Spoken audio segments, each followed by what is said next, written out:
build probably 2 or 3 different types of games during your stay here with us.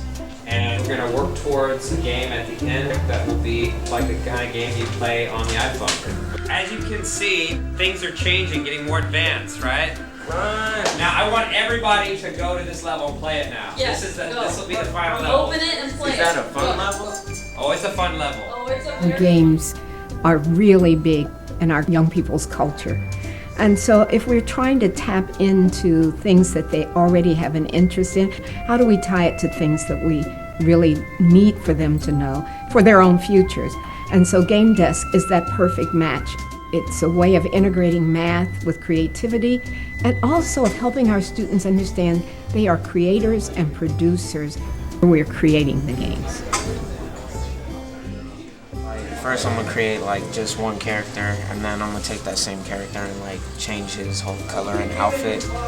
Nerd, bat, bomb, fire, kunai, shuriken, superhero, ninja. Every little thing you have to do in the game is pretty much math related, because even trying to draw the character, you have to pretty much draw the scale so that it'll fit in the actual game.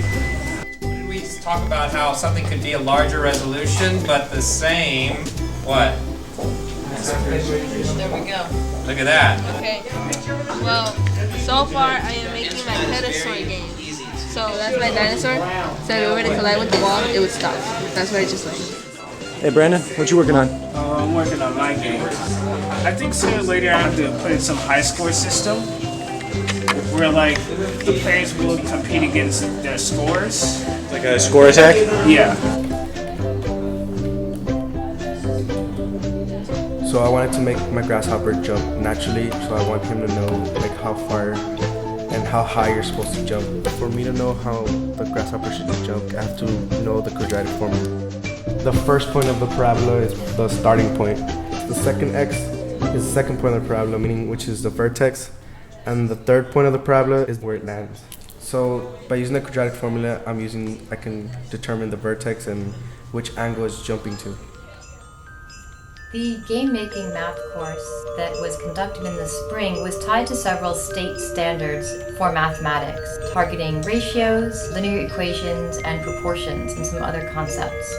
So in order to assess students' learning on those areas, we turned to the actual tests that are administered by the state. And we were very impressed to see that on all 3 of those sets of tests, students improved an average of about 20%. Not only that, but the vast majority of students each posted games. So if we learn from this pilot that our students advance in their mathematical conceptualization, but also in their use of mathematics, that I've got to get it in a place that it's not an extra, it's not an add-on. This is the way we begin to teach. So now this class will permanently be in our master schedule as a standalone class, but it will also find its way as an adjunct to our mathematics classes. And I kind of owe an apology to Matt because I ranted on him to say math sucks, but I don't know how he does it. It's really like challenging and fun. Puzzles, Exactly. strategies, like an increase on using your mind.